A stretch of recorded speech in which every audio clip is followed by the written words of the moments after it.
നമസ്കാരം. 22 വർഷം മുൻപ് പാകിസ്ഥാനിൽ കുടുങ്ങിയ മുത്തശ്ശി ഒടുവിൽ ഇന്ത്യയിൽ തിരികെ എത്തി. പാകിസ്ഥാനിൽ 2 പതിറ്റാണ്ട് കുടുങ്ങിയ ഇന്ത്യക്കാരെ കുറിച്ചുള്ള വാർത്ത ഇതുവരെ മുത്തശ്ശിയെ കണ്ടിട്ടില്ലാത്ത പേരമകൻ കണ്ടതിന് പിന്നാലെയാണ് ഹമീദ ഭാനു എന്ന സ്ത്രീക്ക് ഇന്ത്യയിലേക്ക് തിരിച്ചെത്താനുള്ള വഴി തെളിഞ്ഞത്. ഖത്തറിലും ദുബൈയിലും സൗദി അറേബ്യയിലും പാചകക്കാരനായി ജോലി ചെയ്തു വന്നിരുന്ന ഭർത്താവ് മരിച്ചതോടെയാണ് ഭാനുവിന്റെ ജീവിതം ദുരിതത്തിലായത്. 4 മക്കളെ പോറ്റാനായി ഭാനു ഭർത്താവിന്റെ പാത പിന്തുടർന്ന് ഗൾഫിൽ പോകാൻ തീരുമാനിക്കുകയായിരുന്നു.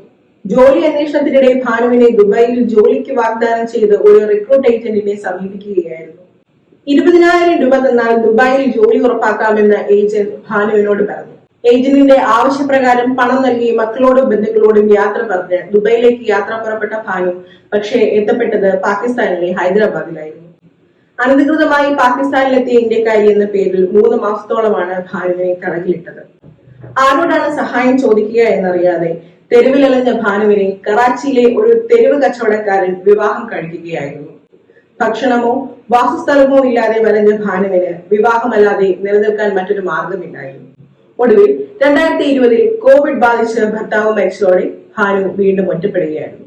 ഭാനുവിനെ കുറിച്ച് അറിഞ്ഞ പാകിസ്ഥാനിലെ സോഷ്യൽ മീഡിയ ആക്ടിവിസ്റ്റായ വലിയുള്ള മറൂഫ് തന്റെ പ്ലാറ്റ്ഫോമിലൂടെ ഭാനുവിന്റെ വാർത്ത പുറത്തുവിടുകയായിരുന്നു. വാർത്ത കണ്ട ഇന്ത്യൻ മാധ്യമ പ്രവർത്തകനായ ഖൽഫാൻ ഷെയ്ഖ് സംഭവത്തെക്കുറിച്ച് മറ്റൊരു വീഡിയോ ചെയ്തു. ഖൽഫാൻ ഷെയ്ഖിന്റെ വീഡിയോ കണ്ട ഭാനുവിന്റെ ഇന്ത്യയിലെ പേരക്കുട്ടി വാർത്ത തന്റെ അമ്മയ്ക്ക് കാണിച്ചു കൊടുക്കുകയും കുടുംബം ഭാനുവിനെ തിരിച്ചറിയുകയുമായിരുന്നു. കുടുംബം വാർത്ത ചെയ്ത ഖൽഫാൻ ഷെയ്ഖിനെ സമീപിക്കുകയും ഷെയ്ഖ് ഭാനുവുമായി ഒരു വീഡിയോ കോളിന് കുടുംബത്തിന് അവസരം ഒരുക്കുകയും ചെയ്യുകയായിരുന്നു. താൻ എവിടെയായിരുന്നെന്നോ എങ്ങനെയായിരുന്നുവെന്നോ തന്നോട് ചോദിക്കരുത്, എല്ലാവരെയും വേർപെട്ടതിന്റെ വേദന താൻ അനുഭവിച്ചിരുന്നുവെന്നും താൻ കരുതിക്കൂട്ടിയല്ല ഇവിടെ നിന്നതെന്നും ഭാനു കുടുംബത്തോട് പറഞ്ഞു. ഉടൻ തന്നെ ഭാനുവിന്റെ പൗരത്വം തെളിയിക്കുന്നതിനായി ഇന്ത്യയും പാകിസ്ഥാനും അന്വേഷണം നടത്തുകയും ഭാനു ഇന്ത്യൻ പൗര തന്നെയാണെന്നും വീഡിയോ കണ്ട് സ്ഥിരീകരിച്ച കുടുംബം ഭാനുവിന്റെ കുടുംബം തന്നെയാണെന്നും തെളിയിക്കുകയായിരുന്നു. നീണ്ട 22 വർഷങ്ങൾക്കൊടുവിൽ തിങ്കളാഴ്ച കരമാർഗമാണ് ഭാനുവിനെ ഇന്ത്യയിലെത്തിച്ചത്. സ്വന്തം കുടുംബത്തോട് ബന്ധപ്പെടാൻ കഴിയാതെ അയൽരാജ്യത്ത് കുടുങ്ങിയ അവസരത്തിൽ താൻ ഒരു ജീവിക്കുന്ന ശവമായിരുന്നു എന്നാണ് ഭാനു പറഞ്ഞത്.